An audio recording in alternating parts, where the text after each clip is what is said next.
Estamos dando início ao 4º dia do Seminário da Indústria da Construção nos Estados Unidos. Primeiramente, eu gostaria de parabenizar todos que estão aqui acompanhando esse seminário até hoje. 4 dias de muito conhecimento, né?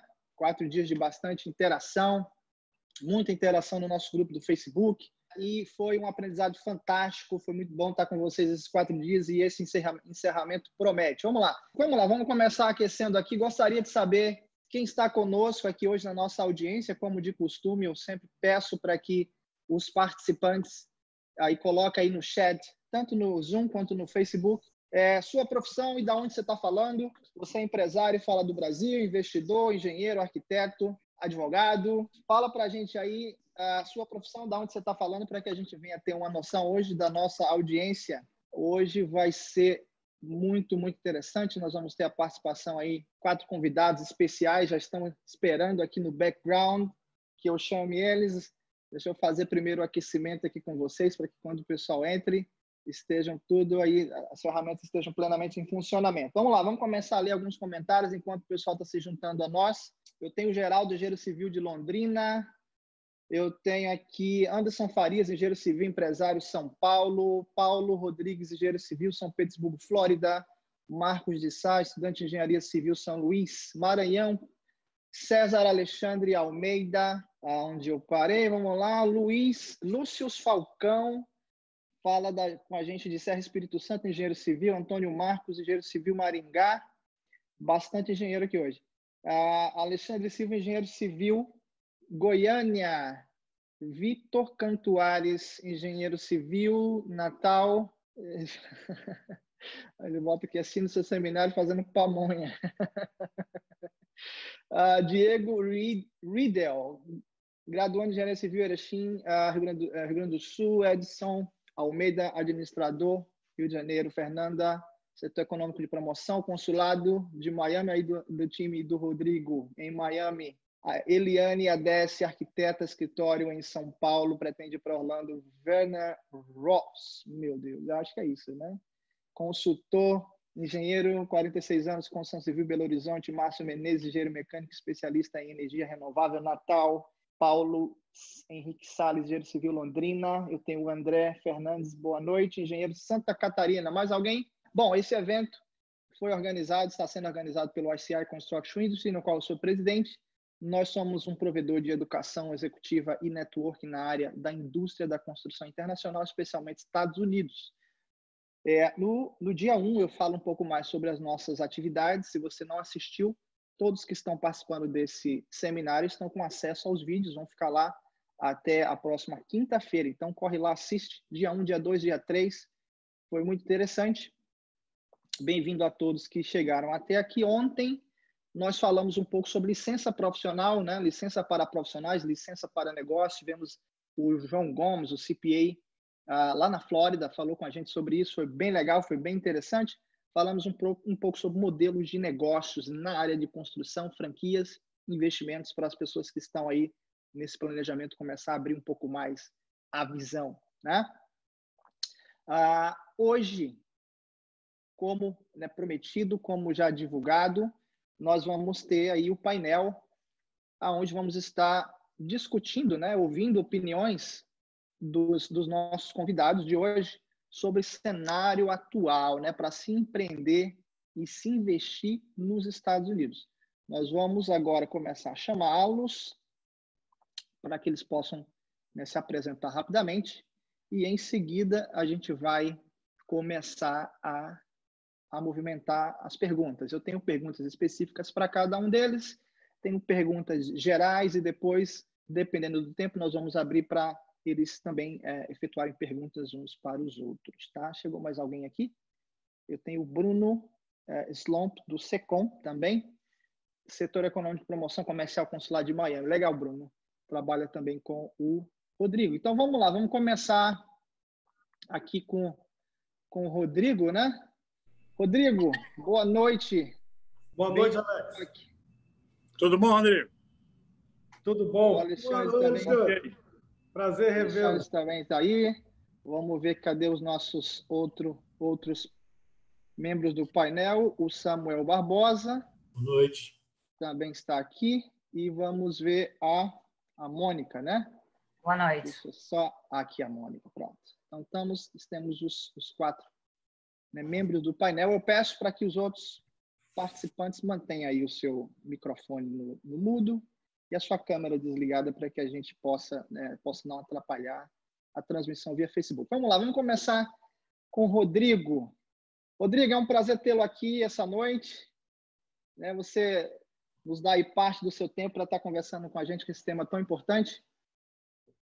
Prazer é todo meu, Alex. Quero cumprimentar em primeiro lugar você pela iniciativa e os demais participantes, Samuel, Mônica, Alexandre Piquet e todos os demais participantes aqui nos Estados Unidos e no Brasil estão acompanhando essa nossa conversa, né?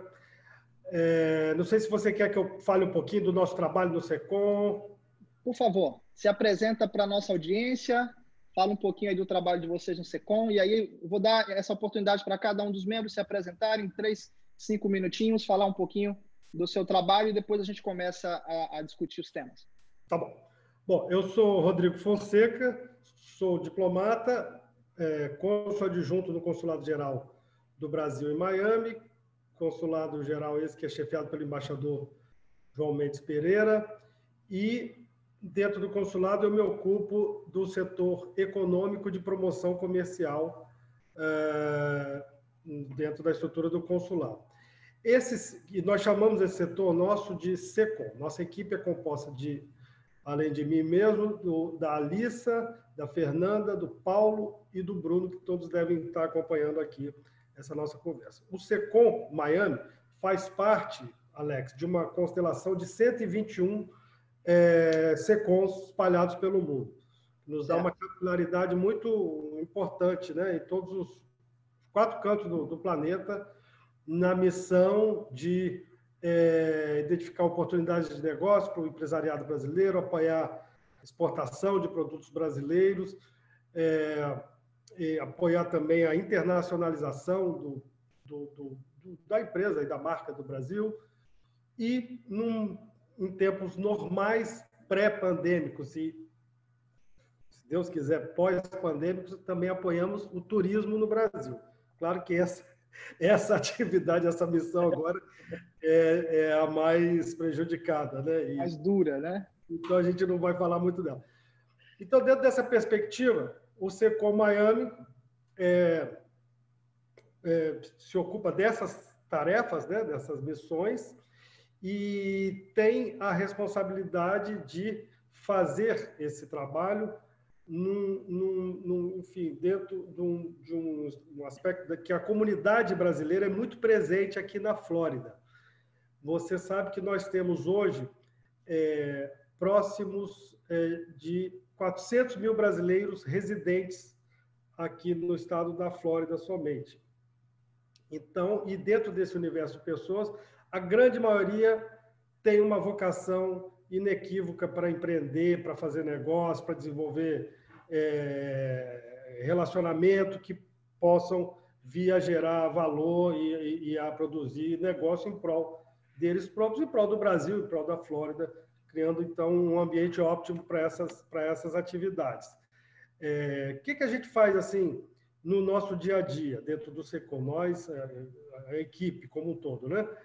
Nós respondemos, na verdade, a diversas consultas, né? Cerca de 2.000 consultas ou mais por ano.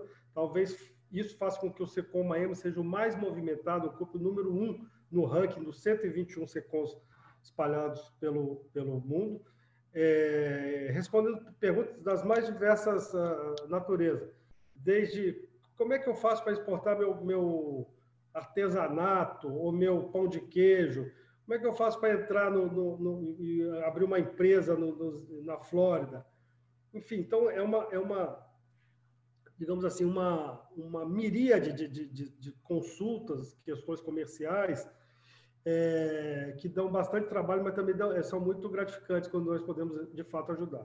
Além disso, nós procuramos chamar atenção para casos de possíveis fraudes comerciais, porque você sabe que mesmo no mercado maduro, como o americano, em particular aqui na Flórida, não raro o empresário pode estar entrando numa cilada, né? Nós sabemos muito bem disso.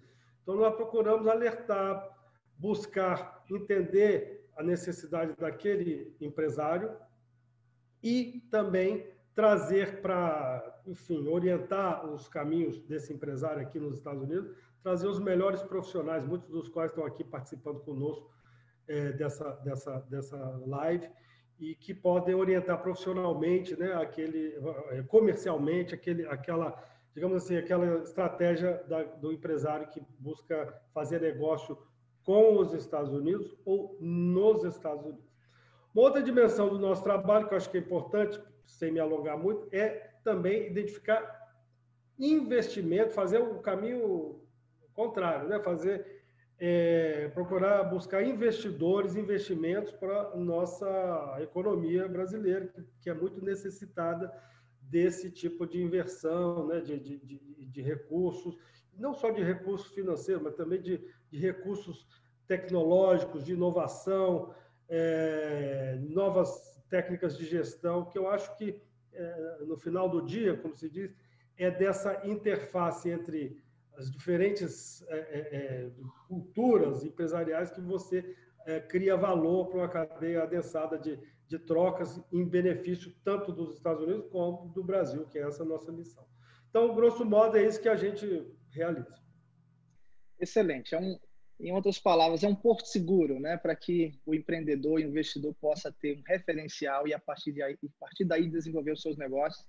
E brasileiro nem gosta de construção, né? A gente já nasce já dando opinião em construção, então, sem dúvida, deve passar muitas perguntas pelo SECOM. Obrigado por estar aqui, Rodrigo. A gente vai conversar bastante essa noite aqui. Prazer. Vamos falar agora com o Dr. Alexandre Piquet. Vou ver se ele liga aqui a câmera dele. Alexandre, deixa eu ver aqui. Olha ele ali. E aí? Ok, foi? Como é que você está? Tudo bom, Alex? E aí? Excelente. Estamos aqui nesse pós-pandemia, vendo essa coisa toda retomar, e a gente vai falar bastante sobre isso hoje, mas eu queria que você se apresentasse aí para a nossa audiência, aí, a tua área de atuação, quanto tempo você já está por aqui, fica à vontade. Primeiro, parabéns pela iniciativa, é um prazer estar aqui, obrigado pelo convite, e acho que um painel tão seleto como esse, eu e Rodrigo, a gente se encontra frequentemente nas reuniões lá do Conselho da Câmara de Comércio, né, Brasil-Flórida, e já temos uma sinergia bacana, e eu acho que o trabalho do consulado nesse sentido aí tem sido fundamental para a comunidade brasileira aqui. Eu estou nos Estados Unidos há 20 anos, especificamente aqui no sul da Flórida, aqui em Miami. E me formei em Direito no Brasil e depois me formei aqui nos Estados Unidos. Fiz um curso na Espanha também, de Direito Comparativo, né, entre os dois sistemas. Isso tudo sempre visando atender esse público que faz negócio entre os dois países, né? Esse foi sempre o objetivo e a gente continua trabalhando com isso. O escritório hoje, a Piquet Law Firm, já existe há 10 anos, e a gente foca nas áreas do direito imobiliário, imigratório, tributário e empresarial, sobretudo para o investidor brasileiro, né? O estrangeiro, vamos dizer de uma maneira geral, mas aqui a gente está para um público aqui brasileiro, então é um investidor de fora que quer fazer negócios, morar, trabalhar, expandir seus negócios aqui para os Estados Unidos. E aí vem essa parte chave aí de que eu falo o tripé, né? Quer dizer, você precisa ter um bom conhecimento de mercado, ou seja, tem que estar cercado de um SECOM da vida, ou seja, instituições que vão te ajudar a identificar e a mapear o mercado. Você precisa ter um bom aconselhamento jurídico, né? Você precisa estar bem cercado dos contratos, você precisa estar fazendo, ou seja, os seus procedimentos têm que estar sendo feitos dentro da legalidade, do compliance e das regras, porque aqui um erro pode sair caro. E o terceiro é realmente você precisa estar com um produto ou serviço competitivo, né? Não adianta querer entrar aqui e, de repente, não se adaptar à realidade americana, porque senão os dois primeiros também sozinhos não vão. Uma andorinha só não faz verão, né? Então tem que ter esses três, acho que essas três pontas aí. E eu acho, ou pelo menos é o que a experiência nossa aqui diz, há 20 anos que eu venho trabalhando com isso, né? Mesmo antes de fundar a firma, eu já trabalhava para escritórios, trabalhei para escritórios de advocacia que focavam nisso também. Não full service como a gente faz hoje, mas trabalhei, por exemplo, para escritório que só fazia imigração, outro que só fazia o imobiliário, outro que só fazia o tributário. A ideia nossa é juntar isso, one stop shop, e a gente sempre viu aí, pelo menos nesses 20 anos, e eu também sendo como imigrante, né, eu mesmo tive que vir, fazer o visto H1B, etc. A gente vê que existe uma adaptação, não só linguística, né, uma adaptação, não é só a tradução literal de português para inglês, mas, sobretudo, cultural, quando se vem fazer negócios nos Estados Unidos. Não basta simplesmente traduzir o seu cardápio e abrir o seu restaurante aqui, se de repente o tipo de comida que você serve não vai atender o público daquela região em que você está se propondo a montar o seu negócio, e assim isso vale para todos os ramos. Sem dúvida. É o que a gente tem conversado bastante com os profissionais. Eles precisam entender como que traduz a experiência dele brasileira na realidade americana, no contexto americano. O contexto americano ele já está aí, é bem estruturado, bem definido há muitos anos. Então, cabe a nós nos adaptar e saber nos vender da melhor maneira. Obrigado, Piquet, pela tua introdução. Daqui a pouco a gente vai falar mais. Obrigado. Agora, vamos falar com o Samuel, do BB Americas Bank. Tudo bem, Samuel? Como é que você está? Tudo jóia. E com você, Alex? Excelente, né? Na presença aí de pessoas tão ilustres, melhor ainda. Meu amigo, dá uma introdução para a gente aí do BB Américas, da tua função.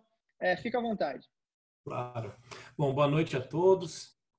Também gostaria de parabenizá-lo, Alex, pela iniciativa aí desses 4 dias de seminário.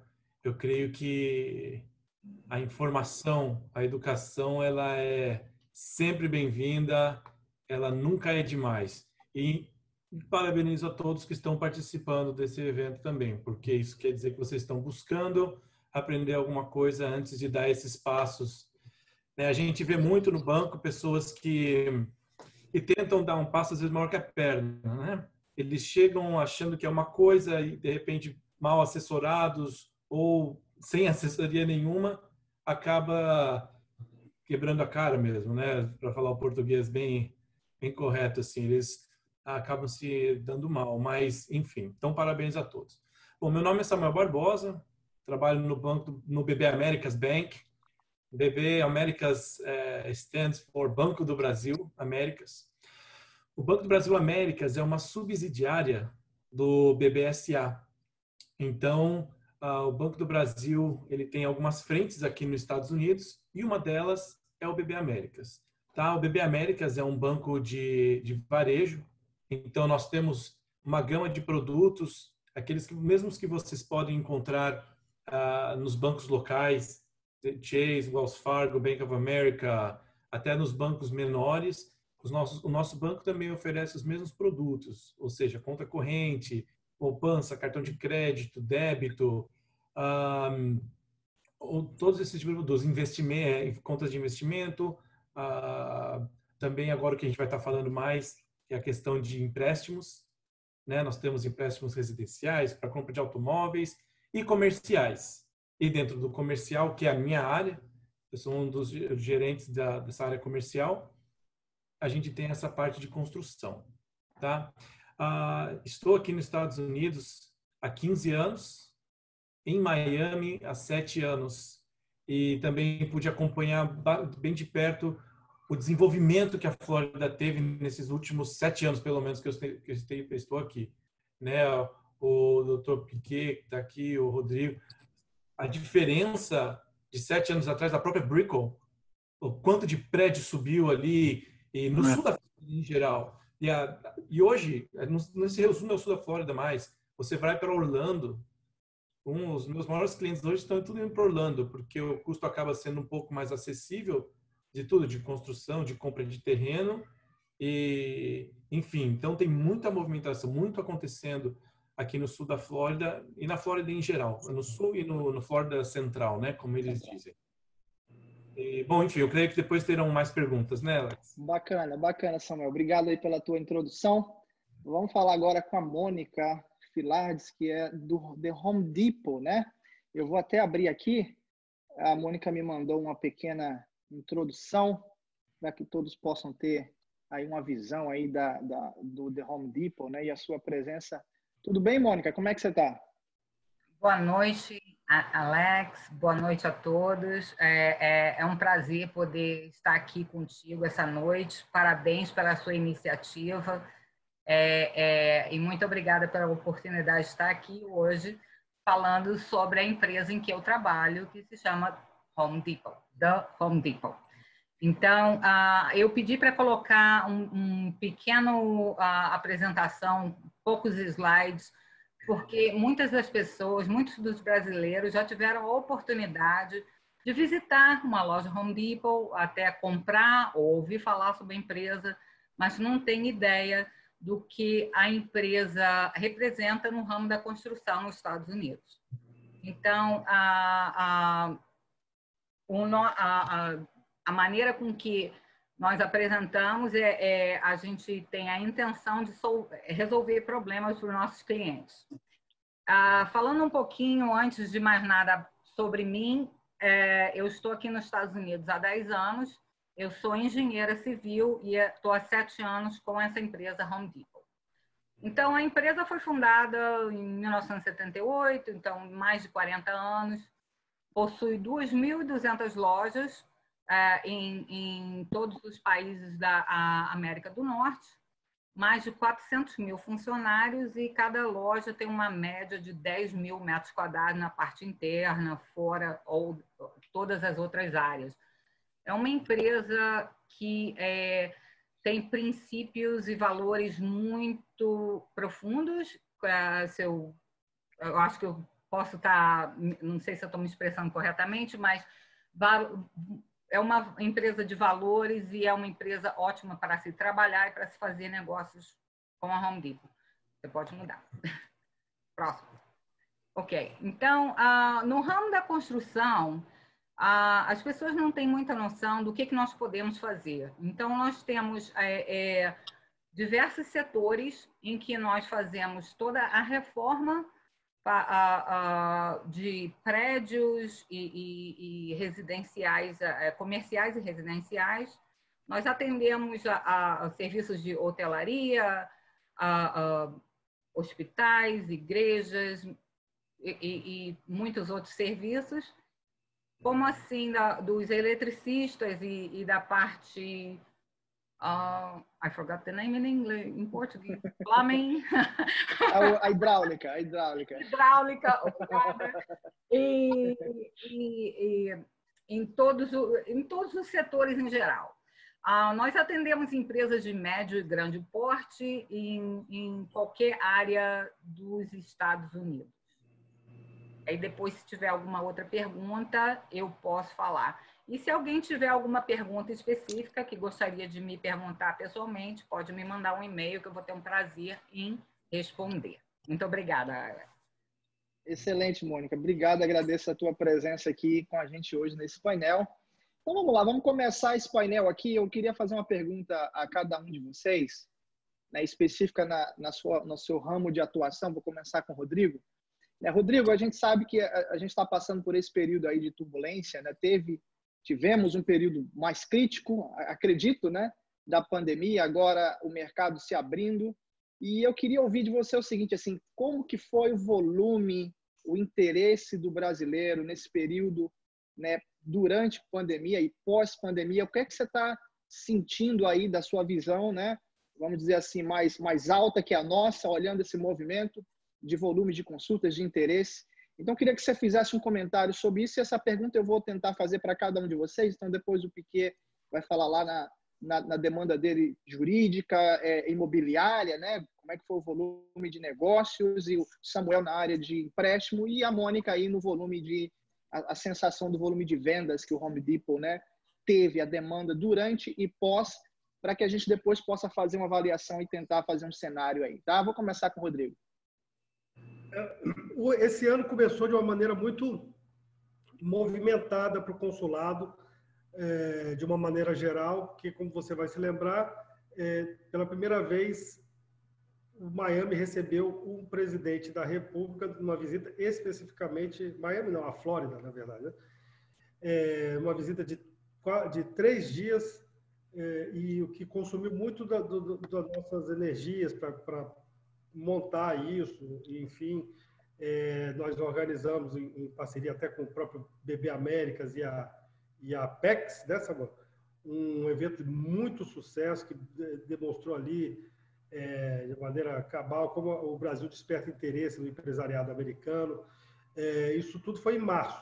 Então, foi um ano que começou animado, uma visita presidencial de grande sucesso, porém que, na sequência dessa visita, houve digamos, a eclosão, né, maior o início digamos assim, do entendimento da extensão do problema da pandemia do Covid-19. Então, nós saímos assim, como se fosse uma gangorra, né? Que estava lá em cima, para tudo.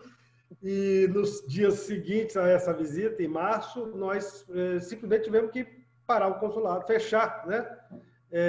O trabalho presencial nas dependências do consulado por motivo de sanitários, né? De segurança, de saúde das pessoas. Então, nós montamos, o consulado como um todo, o SECOM em particular, montamos um esquema de trabalho de home office, como todo mundo, e fazendo nossos atendimentos, respondendo às nossas consultas, tudo de uma maneira remota, no primeiro momento, a partir de meados de 15 de março.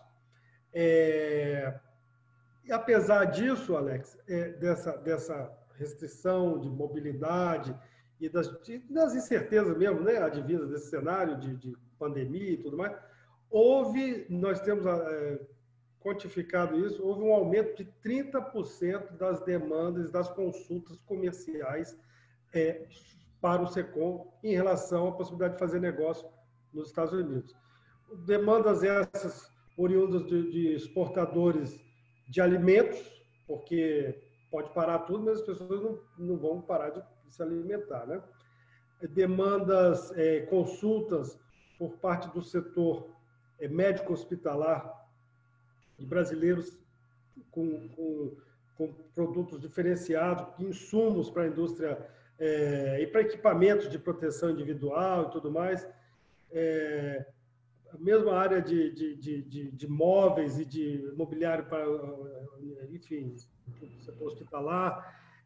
Houve, então, um incremento de 30% observado a partir de meados de março até, digamos assim, até o nosso retorno mais presencial, que foi final de maio. Então, isso mostra, quer dizer, fazendo valer aquela velha máxima, aquele clichê de que a crise é crise, mas também é oportunidade.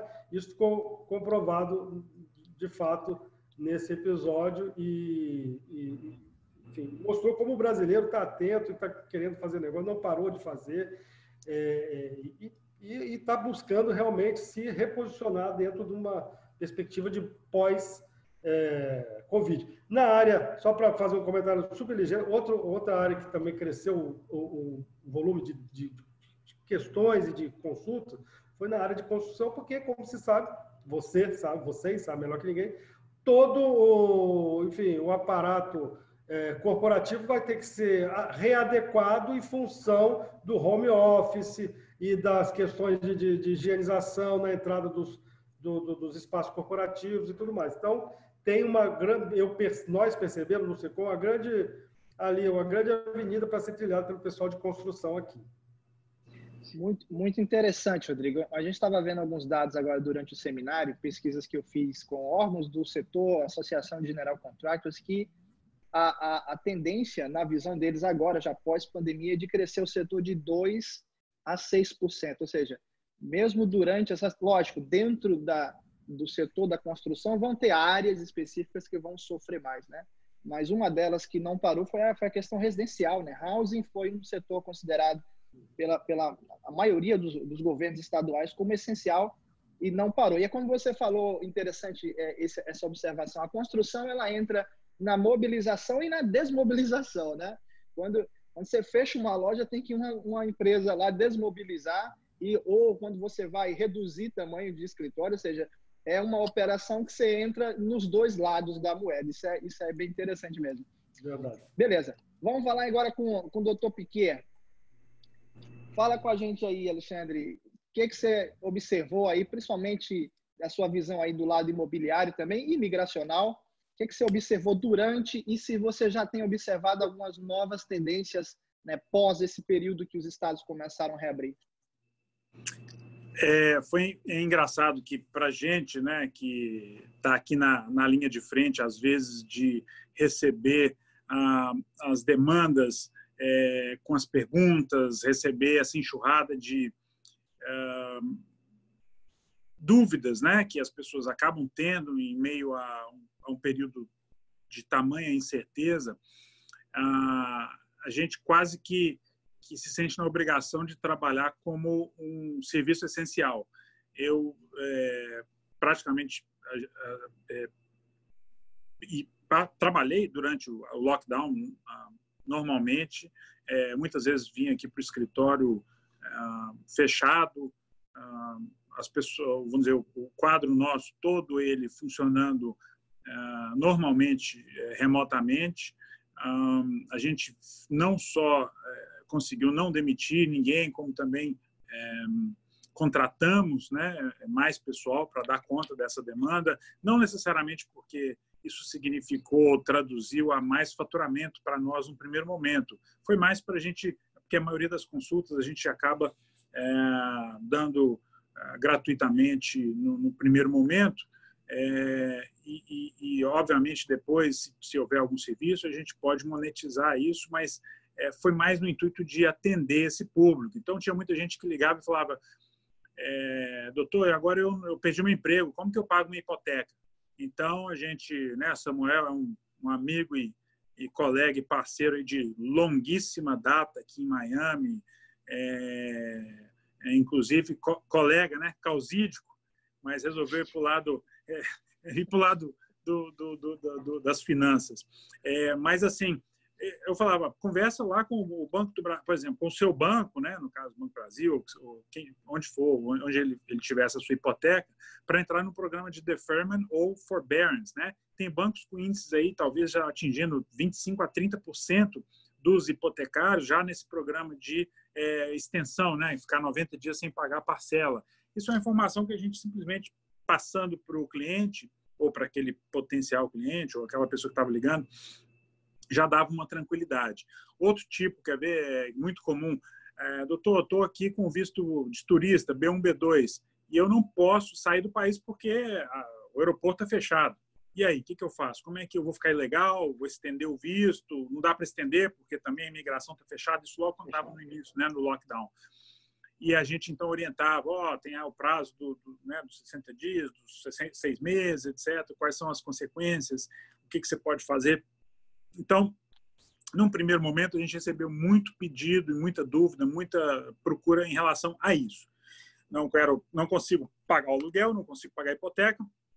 E, terceiro, a questão de estar aqui como turista e não conseguir sair, ou vice-versa, né? Estar lá e não conseguir entrar. Aí a coisa veio se transformando, quer dizer, uma vez que mais ou menos a gente conseguiu entender o que estava acontecendo, aí entrou muito a onda dos refinanciamentos, agora nos últimos, 30, 40 dias, muita gente buscando refinanciamento, aproveitando juros baixos para refinanciar a hipoteca existente e, às vezes, até conseguir fazer um que a gente chama de cash out, né? Tirar um pouco aí de liquidez da propriedade para fazer um pé de meia para aguentar aí os próximos meses aí ainda de uma certa instabilidade ou de incerteza.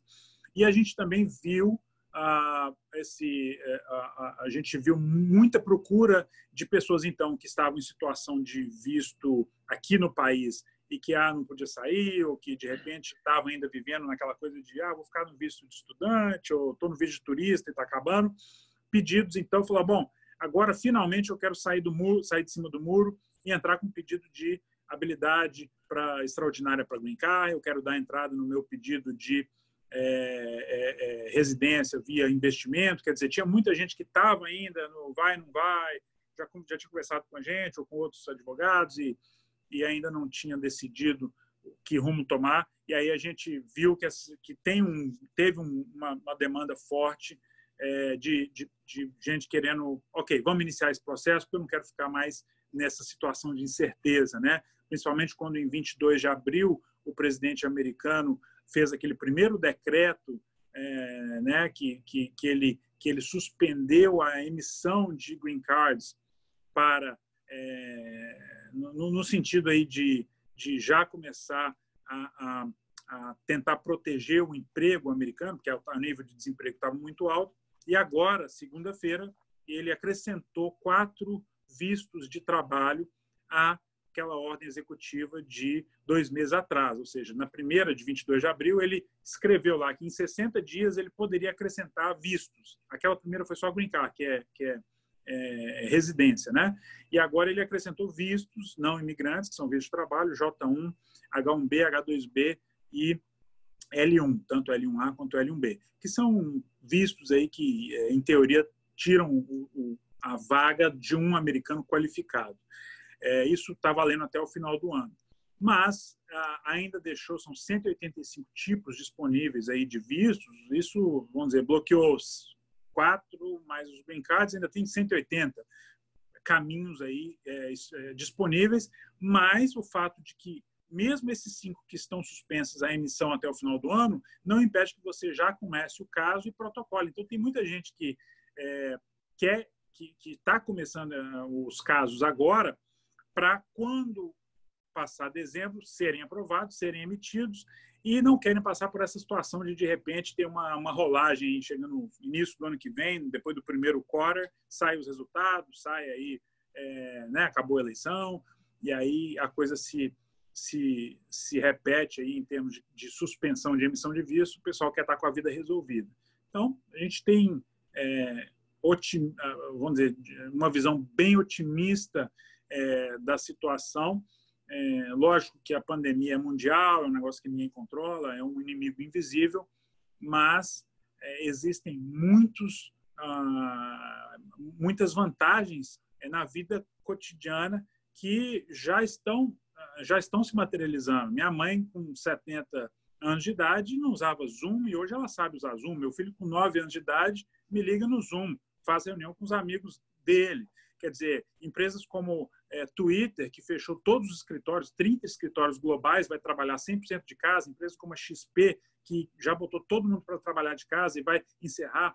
Então, está tendo uma mudança de hábitos aí que eu acho que é positiva a longo prazo. A curto prazo é chato mesmo, mas a produtividade das empresas tende a aumentar, estatisticamente falando, quando a gente se desprende aí de algumas amarras que a gente tinha, de ter que estar, de repente, sentado numa mesa, de ter que mandar executivo viajar vários países. Agora os caras estão vendo que não precisava gastar com aquele tempo e aquele recurso todo com viagem de executivo, sempre que os caras podem trabalhar e fazer a mesma coisa do conforto ali da sua casa, ou de repente uma reunião semanal na empresa e produzir muito mais. Então, eu sempre vejo com bastante otimismo que após cada crise ou após cada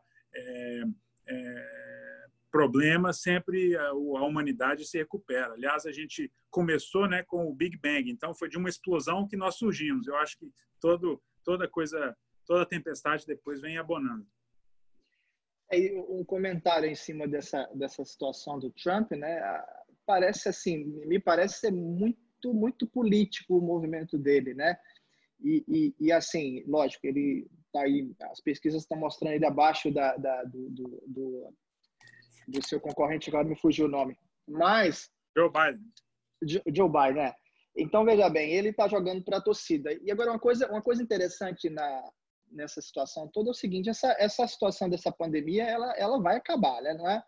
Foi uma crise iniciada por um problema, digamos assim, sanitário de saúde, né? E as vacinas estão avançando. Então, se você fizer um paralelo com o mercado da construção e real estate, isso é um momento seguinte, é um momento que está tendo um leve break e vai ter um gap aí interessante para novos players entrarem no mercado e entender. A gente tem falado bastante nos últimos dias das oportunidades. Então, construção aqui, olha, está com uma crise absurda de mão de obra, né? Mão de obra escassez no país inteiro. Desde da mão de obra mais básica, ou seja, o pedreiro, o carpinteiro, o eletricista, até níveis executivos. É uma indústria que está necessitada de inovação em larga escala, é uma indústria que está precisando de produtividade. Então, a mensagem que eu tenho passado para o pessoal que está comigo aí esses 3 dias é um momento ideal para você achar os buracos, né? Porque enquanto a economia vinha naquele jumbo aceleradíssimo, muito difícil você entra também, né?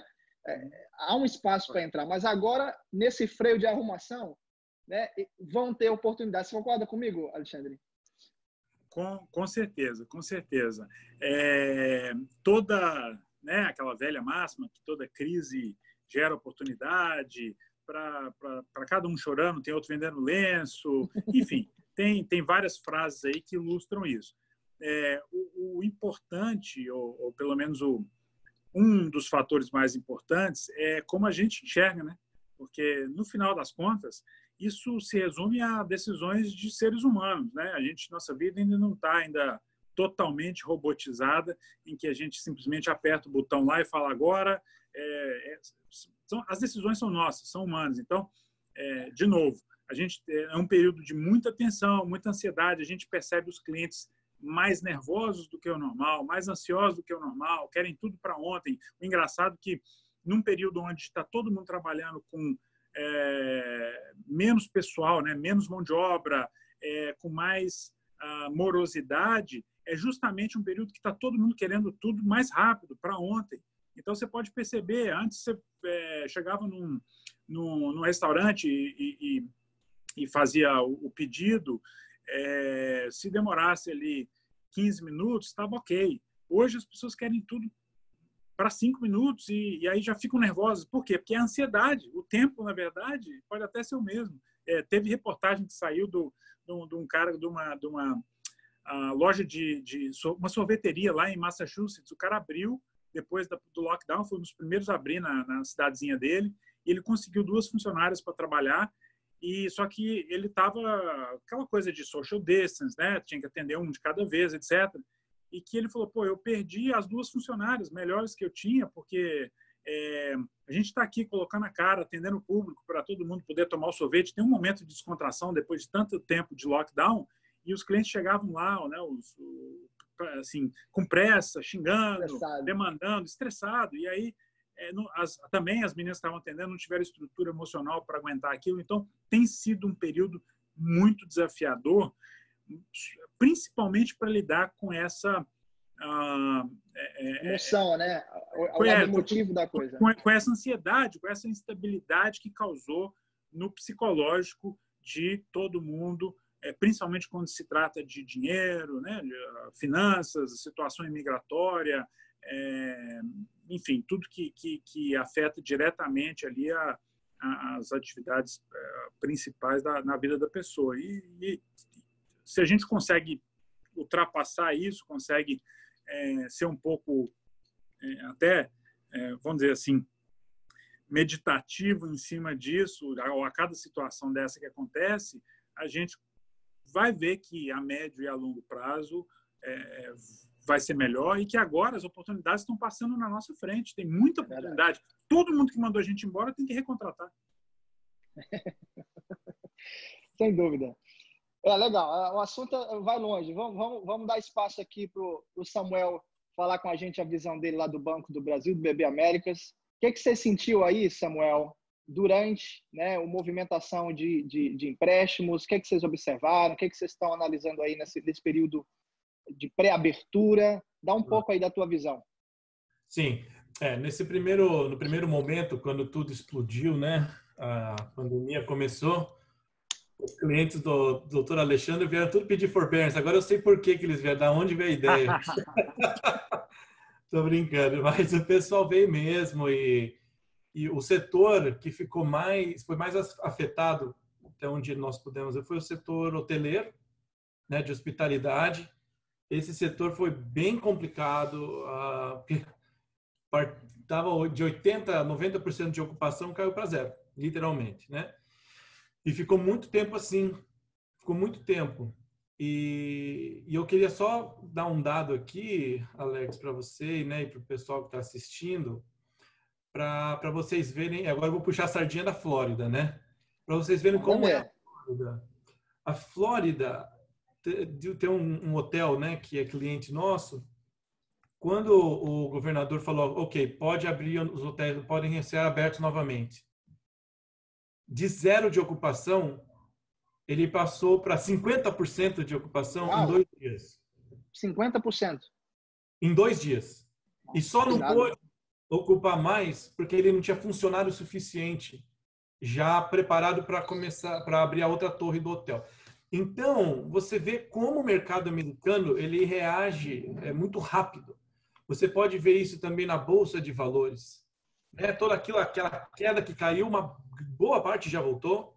Teve já as empresas de tecnologia, Apple, Tesla, essas aí já estão mais do que estavam no começo.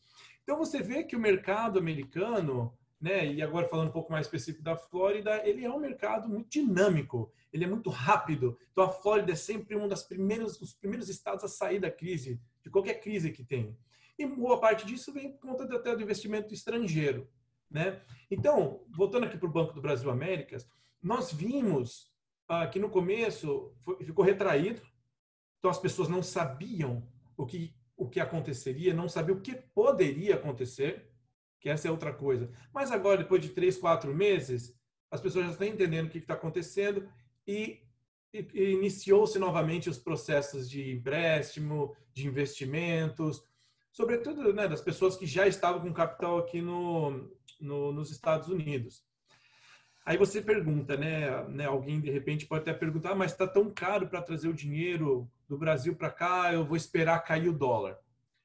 Olha, essa conversa de eu vou esperar cair o dólar, gente, quando o dólar estava 3, as pessoas falaram, não, vou esperar cair o dólar. Aí ele subiu para 4. Aí falaram, putz, devia ter trazido quando estava 3. Aí, mas daí o outro, vou esperar, vai cair. Bom, agora está 5. Aí depois passou para 5. Então é assim, o negócio é ter um projeto, ter uma boa assessoria, né? Tá aqui vocês têm, só nesse painel aqui, vocês têm um excelente advogado, vocês têm a representação do Brasil nos Estados Unidos através do Rodrigo, e vocês têm agora um contato da Mônica também. Mônica, prazer conhecê-la, né? Não conhecia pessoalmente. E vocês têm o apoio do Banco do Brasil, que pode dar essa consultoria financeira, de certa forma. Porque uma coisa, gente, vocês têm que entender. O banco, ele entra como parceiro de vocês. Tá? Todo projeto, agora eu falo de construção. De construção, o banco ele pode financiar até 70% do projeto. Se o banco vai financiar até 70% do projeto, ele vai entrar numa coisa que ele acredita. Então, quando vocês tiverem um projeto, entre em contato conosco, fale, Samuel, esse projeto é interessante para o banco. Porque se for interessante para o banco, é bem provável que ele vai ser interessante para vocês também. Tá bom? Então, essa é uma outra dica que eu dou. Usem o banco. A gente não cobra para dar essa consultoria financeira. Tá bom? A gente vai cobrar os juros, mas isso a gente conversa depois. Tá? E por sinal, nossos juros são super competitivos no mercado. Vocês podem depois fazer pesquisa, vocês verão isso. E a facilidade, né, que tem do Banco do Brasil, obviamente, começa pela língua, começa com a facilidade de entender as questões de imposto de renda, nada precisa ser traduzido. E isso, todos esses fatores, quando você coloca junto, a gente começa a ver as pessoas se sentindo mais confortáveis e voltando, pouco a pouco, a fazer os investimentos aqui nos Estados Unidos. Exatamente. Então, o setor de construção, Alex, só para ser um pouco mais preciso nisso, ele, no começo, ele deu uma parada, mas os projetos já continuam. Eu já tenho novos projetos no meu pipeline para aprovação, tá? Sobretudo multifamilies, que são aqueles complexos de apartamentos, mesmo porque as pessoas têm que morar em algum lugar. Então, esses projetos eles estão vindo fortes. E warehouses, porque essa pandemia também veio para mostrar isso, que os Industrial, retailers, né? exato, aquelas lojas, você vê para Macy's, Toys R Us, lojas famosas e grandes que estão entrando em processo de falência, recuperação judicial.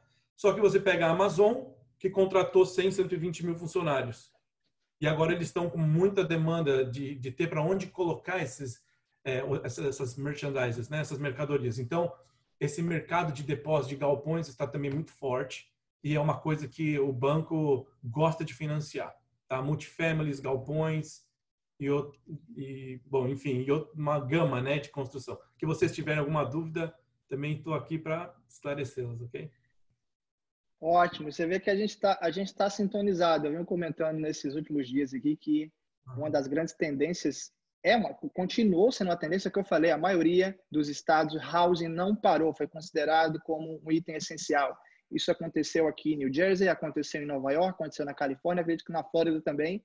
Eu tenho alguns alunos aí que falaram, Alex, a gente não parou, cara, eu parei, pandemia. Então, é interessante como afeta muito um lado, mas você entende a resistência de outros lados. Quer dizer, apesar do mundo estar parando, não parou. Caramba, como é que pode? Não parou. E só tem a acrescentar. E outra coisa que você falou também, você vê o multi-use, quer dizer, as townhouses, enfim, projetos de vários tipos de uso, comercial, residencial, e vai ter também um coeficiente agora de migração interna, né?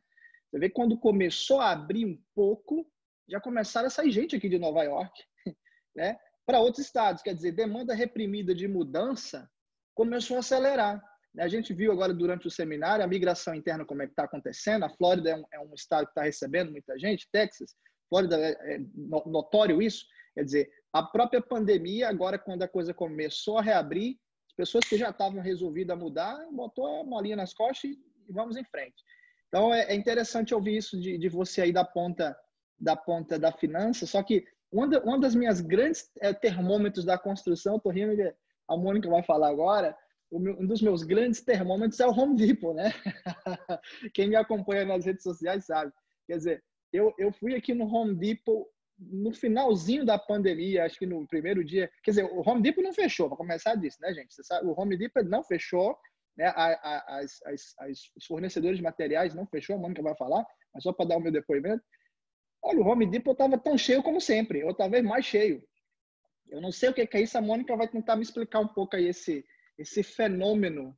Mônica, fala com a gente, Mônica.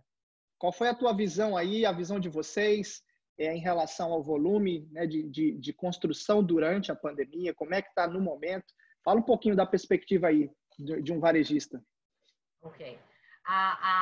Eu esqueci de falar que eu estou em Nova York. Você está em Nova York, tá bom. Estou em Nova York. O meu escritório é em New Jersey, mas eu moro e trabalho na região de Nova York e atendo clientes em outros estados também, dependendo da situação.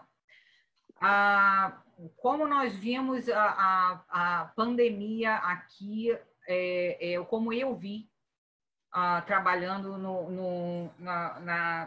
no ramo de materiais de construção. A Home Depot, como você falou, é considerado um serviço essencial, porque nós prestamos, se alguém tem um problema elétrico ou quebrou um cano, aconteceu alguma coisa, eles têm a condição de correr para uma loja, pegar os materiais necessários e fazer a pequena reforma que eles estavam pensando. Foi engraçado, o que aconteceu é que as pessoas começaram a passar mais tempo dentro de casa do que indo para o trabalho, trabalhando no home office ou pedindo uma licença, cada um com situações diferentes. E o que nós vimos foi um aumento enorme das compras online. Então, as lojas, como você falou, estavam muito, muito movimentadas, o volume de vendas um pouquinho reduzido, não muito, mas uma grande demanda de pedidos online. O que nós fizemos? Nós temos duas formas de fazer esses pedidos, que seriam ou os clientes vão buscar na loja, ou é mandado diretamente para a residência deles ou para o escritório. Então, nós tínhamos filas do lado de fora, e com pessoas que vinham, paravam o seu carro, pegavam a sua mercadoria. Mas isso é o cliente, o dono da propriedade, dono de casa, né? Mas falando da parte comercial, nós notamos uma redução falando em termos do país inteiro, em torno de 15% com relação ao ano passado. Na região de Nova York, que foi o epicentro da pandemia nos Estados Unidos, nós tivemos uma redução de aproximadamente 25%, que seria 5%. Algo considerável. Mas eu estava hoje mesmo conversando com um dos meus clientes, e eu falei assim, parece até que todo mundo acordou, foi assim, da noite para o dia, e continuou como se nada tivesse acontecido, como se fosse um longo fim de semana. Então, eu acredito que muito em breve tudo vai se voltar ao normal se nós não tivermos uma segunda incidência dessa pandemia, que também existe essa possibilidade, digamos assim. A empresa como um todo está preparada. A empresa, como eu falei, tem 400 mil funcionários e não demitiu ninguém, não mandou ninguém embora. Muitos funcionários, para dizer a verdade, todos os funcionários que recebem por hora, que trabalham dentro das lojas, receberam 1 mês de licença para eles tirarem quando eles quiserem. Receberam também extensão das férias, receberam hora extra pagando em dobro para poder realmente manter os funcionários e a companhia funcionando, e um serviço assim maravilhoso. Eu gostaria de falar para todos, porque a empresa realmente pensa nos funcionários e nos clientes de uma forma muito especial. Então, é isso que eu estou vendo. Mônica. Qualquer pergunta, a tuas ordens. Vamos lá. Interessante esses números que você passou, quer dizer, no pico da pandemia, quer dizer, durante essa confusão toda, redução de 15%. Isso é maravilhoso, quer dizer, 15%, ainda manteve 85% de vendas. É um resultado absurdo, enquanto teve gente que, né, o revenue, o faturamento foi a zero, né, não tinha mais o que fazer. Quer dizer, mostra para mim, mostra quão forte quão resiliente é o setor de construção. Quer dizer, se no pior, né, caso, você perdeu 15% e não demitiu ninguém, isso para mim é um sinal muito forte do setor de construção. E agora, quer dizer, o que a gente tem visto, o que eu tenho visto aqui, principalmente na área de Nova York, eu tenho certeza que os políticos em geral vão começar a investir muito em construção, porque a construção é a primeira chave que abre emprego. Vamos lá, vamos continuar aqui. Agora eu queria fazer uma pergunta. Já temos 1 hora de transmissão. Eu acho que, para a gente finalizar aqui, vou começar com o Rodrigo.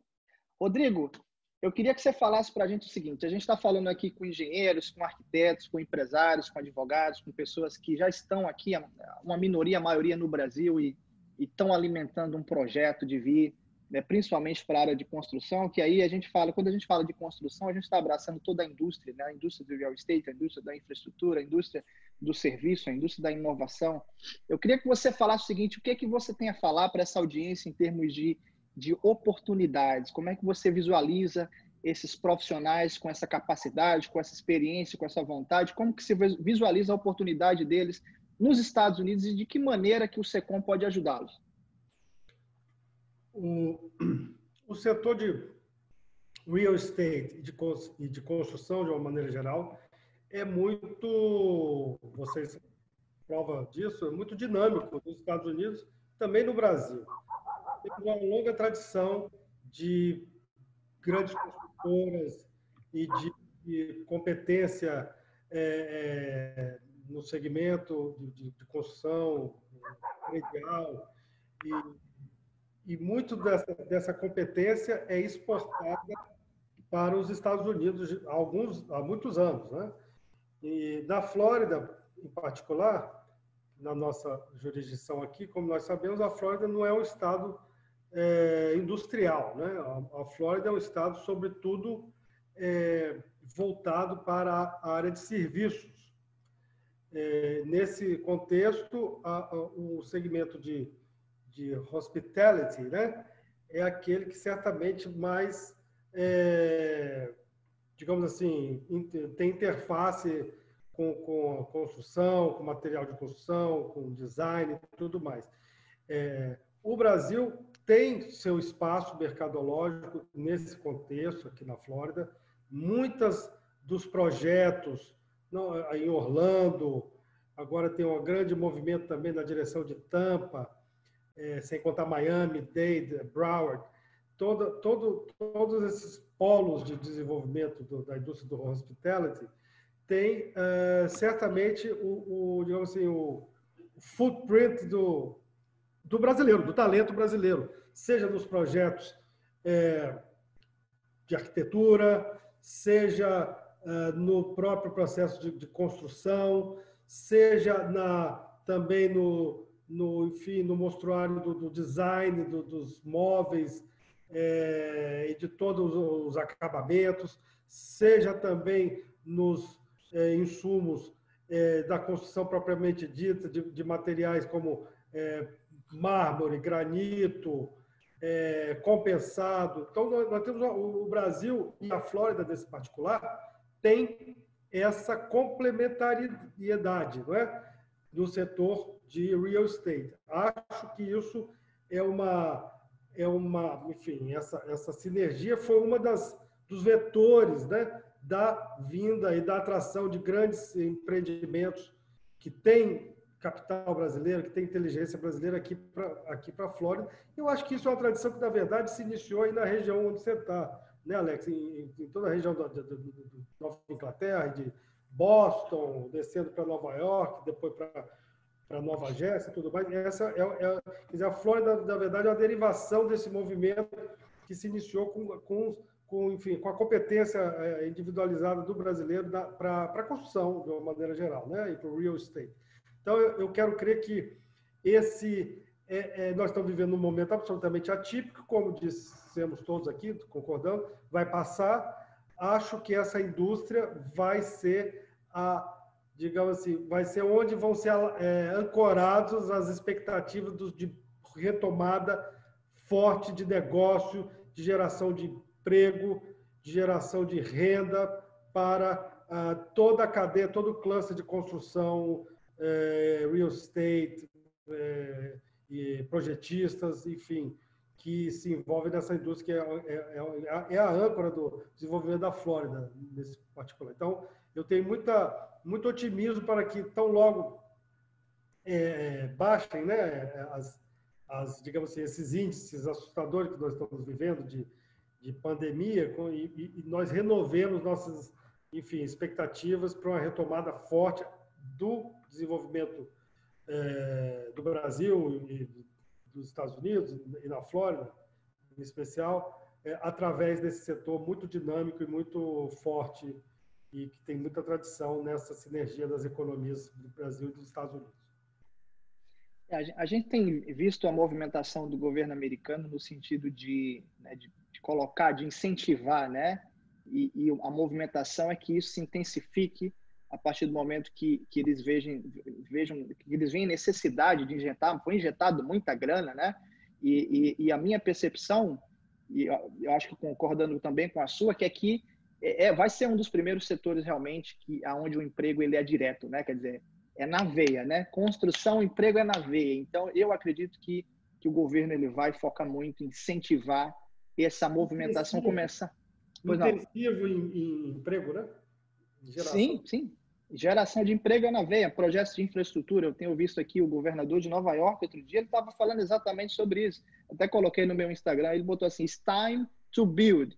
Então, projetos que estavam engavetados, projetos de pontes, projetos de estradas, projetos de infraestrutura de aeroportos. Eu tive a oportunidade de ir recentemente para a Califórnia, e quando ainda estava um pouco fechado ainda aqui, mas já era possível viajar, cara, eles estão reformando aqui o aeroporto de Newark todo ao redor, porque parou tudo. Cara, parou tudo, que bom que parou. Vamos reformar isso aqui tudo, porque a demanda caiu. Ou seja, então é a hora a construção das primeiras, e eu concordo com você, é uma que o impacto é direto, e ela começa a fazer impactos, digamos assim, sequenciais, diretamente na questão também do real estate, da indústria.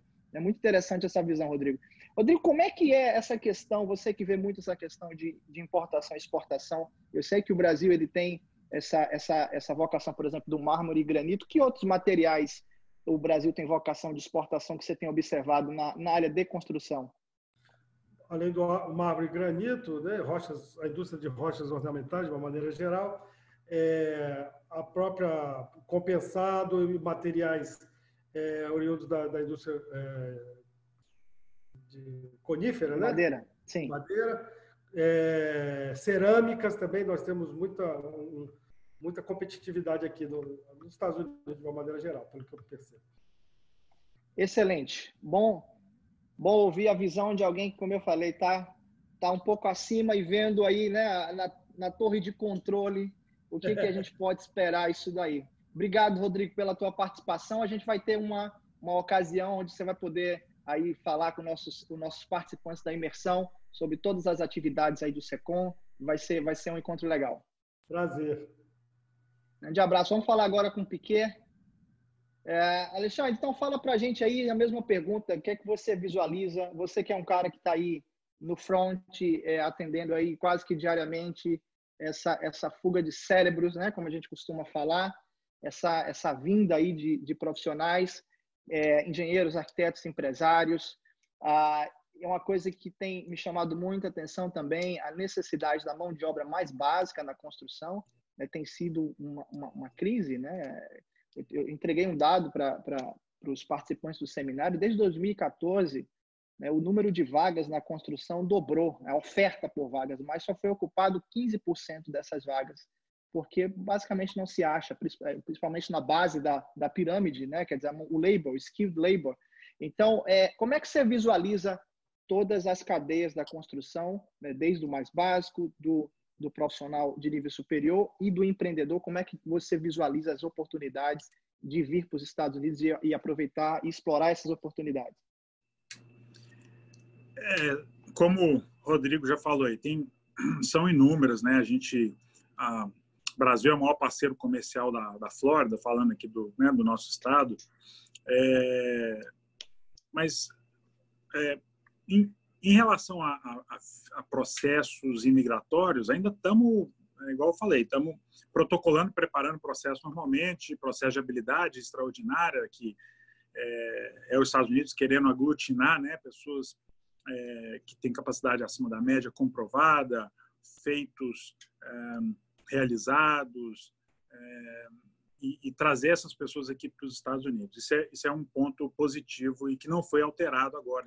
É o chamado interesse nacional, né? Tem o EB2, National Interest, quer dizer, existe o interesse da nação de trazer essas pessoas para cá.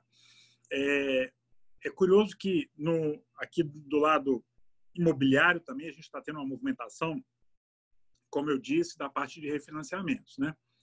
Aí, parte desses refinanciamentos para a pessoa aproveitar os juros baixos e simplesmente abaixar a despesa, a parcela. Outra parte é para quem está precisando tirar ou querendo tirar uma liquidez, um cash out para fazer um pé de meia e aguentar aí um período turbulento. E tem um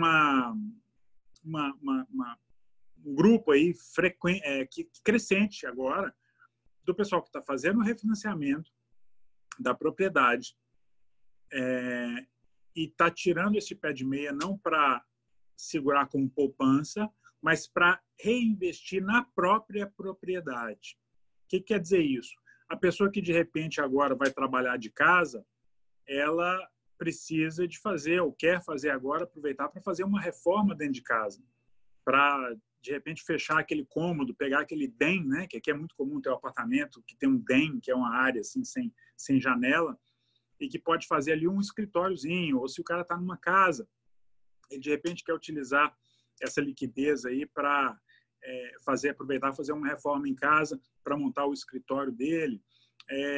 Existem os construction loans que normalmente estão anexados aí com a casa, a propriedade como uma garantia, que também estão acontecendo. Então, não só ou seja, no profissional que está vindo, porque realmente em momento de pandemia, as incertezas e os pontos negativos, vamos colocar assim, por exemplo, do Brasil, agora ficaram mais aflorados e a pessoa fala, não, já não aguento mais, agora eu quero ir para os Estados Unidos de vez, porque eu vi que nos Estados Unidos existe uma estrutura, existe um governo federal forte que injeta trilhões na economia, que o cheque de ajuda já está na conta dos contribuintes, existe a ajuda do governo real, como os PPPs, né, para ajudar as empresas a sustentarem aí a folha de pagamento sem ter que mandar ninguém embora. Existem programas de teste em várias cidades para fazer o teste do vírus, ou seja, a pessoa está enxergando, a gente tem escutado isso muito, ela está enxergando que aqui existe o mesmo problema, o mesmo vírus, mas que a resposta e sobretudo, o poderio bélico, né, digo, financeiro, o sistema de organização, ele está muito à frente de vários países. Então, quando a economia está boa, normalmente você não vê esses defeitos, né? Quando a maré baixa, é que a gente consegue perceber quem estava nadando sem roupa. Então, isso, se for comparar, tanto na parte iniciativa privada, você vê negócios que, de repente, não tinham condição, estavam só rodando uma bicicleta e que realmente agora estão sucumbindo, como várias redes aí que a gente está vendo pedir bankruptcy, né, pedir falência e concordata, como também, se for comparar entre países, né, você vê que, de repente, as pessoas estão olhando para o país dela e falando, eu prefiro os Estados Unidos, que na hora que eu preciso, pelo menos está lá para socorrer. Então, tem tido esse grupo vindo para cá e buscando as opções imigratórias, mas, internamente, quem já está aqui está utilizando aí recursos que vão movimentar o ramo de construção, justamente porque estão buscando fazer reformas, são proprietários. Por exemplo, tem cliente nosso que é dono de prédio comercial. O cara tem que se readaptar, perdeu todos os inquilinos, ele está fazendo um refinanciamento, está buscando um empréstimo de construção para transformar o prédio dele, que tinha, sei lá, 3 andares, um pequeno prédiozinho de 3 andares, e um escritório ocupava cada andar, e ele está repartindo aquilo para atrair agora inquilinos menores, que de repente estão ali precisando de um escritório satélite só para dar satisfação ou fazer uma reunião ali semanal para a empresa que ele trabalha e não precisa daquela estrutura maior. Então, a empresa da construção, ela é a primeira, é o termômetro, é a primeira que sofre, mas é a primeira que recupera também. Estava no mudo aqui. Beleza. Muito obrigado, Alexandre, pela tua participação. E a gente também vai ter uma oportunidade de conversar aí na imersão. Eu fiz o convite para o Alexandre estar conversando com a gente um pouco sobre direito imobiliário, né, contratos, que é um tópico importante para quem quer investir aqui, não é isso? Isso, com certeza. Então, obrigadão, Alexandre. Obrigado. Até a próxima. Valeu. Vamos falar agora com o Samuel. Samuel, você já deu uma pincelada aí para a gente, né, das vantagens aí que o BB Américas, basicamente o BB Américas, ele trabalha com brasileiros. Acredito que vocês tenham carteira de clientes de outras nacionalidades, mas acho que você pode nos falar, mas acredito que o brasileiro é a maioria. Então, assim, quer dizer, é estar em casa, né? Estar em casa é uma extensão ali da conta dele no Brasil. Eu sei que tem facilidades, né, de movimentação de recursos, tudo isso, mas assim, o que o BB Américas, explorando o que você já iniciou a falar, consegue dar de suporte, né, para um empreendedor, para um investidor chegar aqui e desenvolver projetos? Tenta falar um pouquinho para a gente e como é que você vê essa questão, né, dos profissionais na área da construção vindo para cá, essa oportunidade de estar explorando esse mercado. Fala um pouquinho para a gente. Sim. Como você bem disse, a maioria dos nossos clientes, inevitavelmente, são brasileiros, né?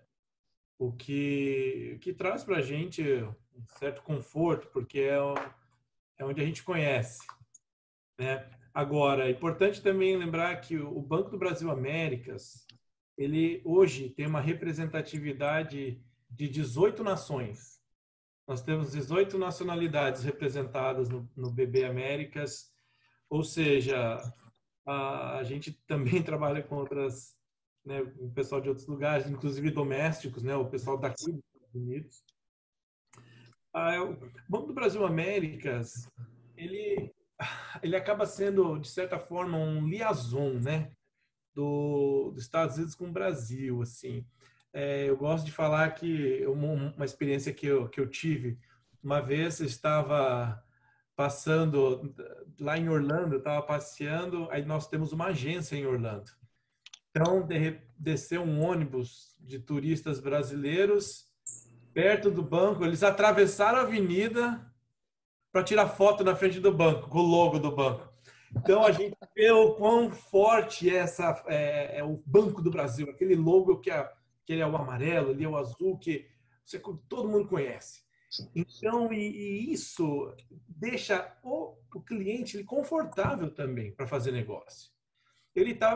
O maior diferencial, que eu diria, é a questão da língua. Porque acho que até o Alexandre, o doutor Alexandre, ele comentou, uma coisa é você fazer uma tradução, outra coisa é você fazer uma aculturização daquilo que está sendo traduzido.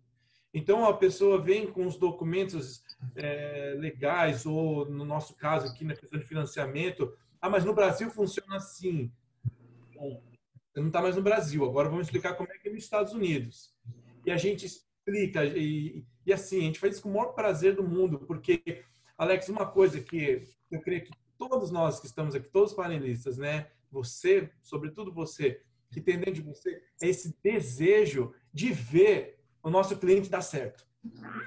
Isso é uma coisa fantástica, é quando a pessoa vem, ela tem uma ideia, um projeto, tira do papel e a gente começa a ver aquela construção.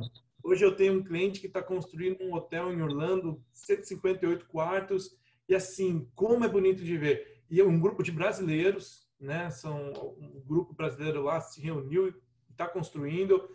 E assim, falei que pegaram um momento bom, porque da pandemia, então para eles não mudou nada. Agora, a hora que ele sair, acabou essa pandemia, quando o hotel vai estar pronto. Aí vai dar muito certo, vai dar muito certo. E, enfim, então o Banco do Brasil é isso, é onde a pessoa vem, ela vem para conhecer, ela vai poder falar a língua dela. É tão difícil a gente entender o jargão jurídico, tanto jurídico quanto financeiro, e é tão importante você ter bons profissionais, ter lugares assim onde você se sente em casa mesmo para falar. Nós também, de novo, somos super competitivos, então não é porque o brasileiro vem, só tem o Banco do Brasil vai... Isso eu queria deixar bem claro que não existe, tá? O Banco do Brasil é um banco muito sério. De novo, nós temos clientes domésticos também, não são só brasileiros. E nós temos tido muito, muito sucesso ao longo desses 8 anos agora de banco. O Banco do Brasil foi estabelecido em 2012, né, aqui nos Estados Unidos, através do BB Américas. E assim, ao longo desses anos, o banco só vem crescendo. O setor comercial, né, de empréstimos comerciais e residenciais, é um setor assim que tem dado muito certo. O brasileiro se sente confortável, faz mais negócio. Inclusive, dando também, puxando um pouco aquilo que o Dr. Alexandre Piquet estava comentando, muita gente fazendo cash out, Alex. E eu não sei aqui, de repente, alguém que está aqui ouvindo esse momento, ou que, de repente, ouvirá posteriormente na internet, muita gente tem imóveis já na Flórida, que já, de repente, estão pagos, e está com um projeto de fazer outra coisa. O Banco do Brasil pode ajudar a fazer esse cash out que ele mencionou, né? Até 50% do valor. Se você tem um imóvel de $1 milhão, a gente dá $500 mil para você fazer desenvolver outro tipo de projeto. Então, o Banco do Brasil está aqui para isso. E uma coisa importante, não precisa de tradução juramentada do seu imposto de renda. A gente entende o seu imposto de renda. Pode estar tranquilo. Tem umas coisas que só no nosso universo brasileiro. E assim, eu acho que uma das coisas importantes nessa noite aqui, que às vezes as pessoas chegam na América com aquela coisa, não vou fazer negócio com brasileiro, né? Porque começa a ter aquela coisa, não, porque brasileiro é isso, brasileiro é aquilo, e é uma das coisas que eu estou mostrando para o pessoal aqui do seminário, que a minha experiência na comunidade brasileira é a melhor possível. Você vê pessoas, um painel dessa qualidade aqui, você não acha em nenhum outro país do mundo, né? Os Estados Unidos é o único país que tem, né, uma estrutura para você vir e fazer negócio em português, porque existem profissionais de alto nível, existe um apoio aí, como o Rodrigo mesmo falou, do governo, interesse do governo em auxiliar. Então, acho que essa é uma das grandes mensagens aqui nessa noite, que fazer negócio na comunidade pode trazer um sucesso. O Banco do Brasil é um case de sucesso de uma empresa brasileira, né, que veio para cá, comprou um banco americano, né, e hoje está aí dando suporte à comunidade. Está de parabéns, Samuel. Agradeço, e também vamos ter uma oportunidade de fazer uma sessão com você e os membros aí, os participantes da imersão, tá? Obrigado, Alex, pelo convite. Por nada.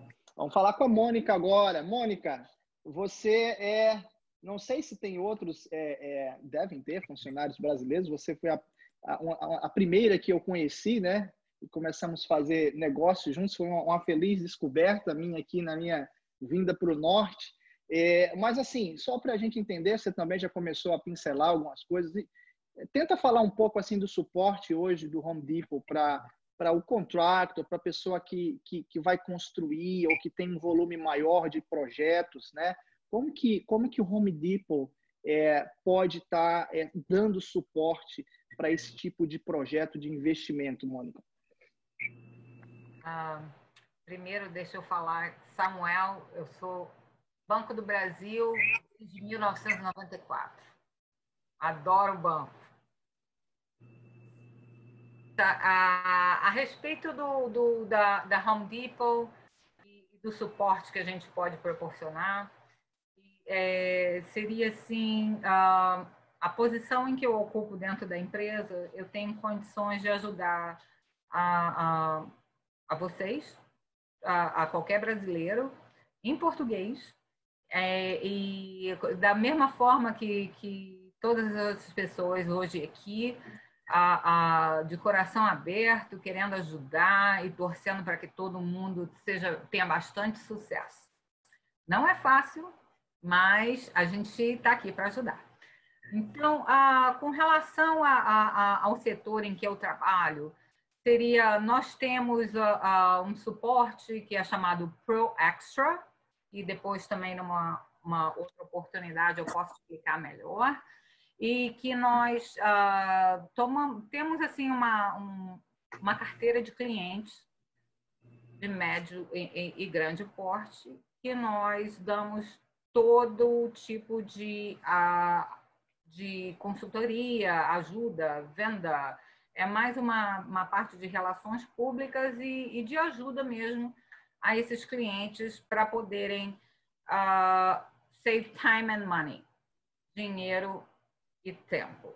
Então, isso aqui seria a missão principal que nós tentamos focar em todos os tamanhos de empresas. Nós também temos, como eu falei no princípio, tentei apresentar um pouquinho a Home Depot. Nós temos, por exemplo, se a pessoa é proprietária de um hotel, precisa modificar todas as portas internas.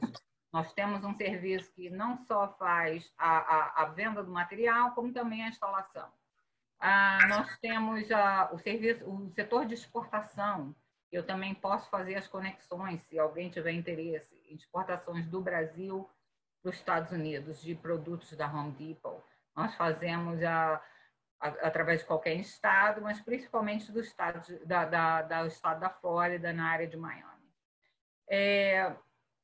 Existem também, como eu te conheci, no serviço, na parte de escolas, igrejas e todos os setores em geral. Não sei se foi assim meio clara. Não, foi claro, foi excelente. Assim, a Mônica, ela, né, auxilia, né, basicamente clientes que têm mais volume, e a Home Depot ela tá sempre disposta a achar soluções, como você falou, né, Mônica, soluções de problemas, né? E isso eu acho que é o principal, você ter é o principal fornecedor, né, não vou falar a cada esquina, mas a cada bairro você acha Home Depot, e eles têm esse approach aberto para negócios, o que é a postura americana e o que é a postura da Home Depot. No último contrato que eu tive, a gente tinha um portfólio muito grande, só para vocês terem uma ideia, um exemplo, né? Nós conseguimos padronizar todas as tintas dos meus projetos, né?